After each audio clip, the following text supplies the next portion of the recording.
parodoje demonstruojamos Vervait savaeigės srutų mašinos. Šita mašina turi 550 arklio galių ir yra didžiausia gamoje ir yra 4 ratų. Taip pat noriu parodyti Vervait Hydrotrike mašiną. Tai yra pirmoji jų savaeigės srutų mašina.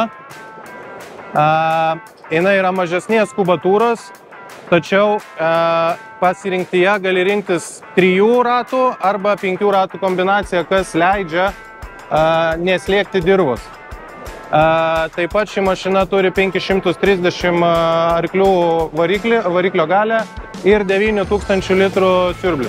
Taip pat į abi šitas mašinas galima pridėti Harvest Labą, John Deere anteną, automatinį vairavimą ir jas abi galima susieti su operacijų centru.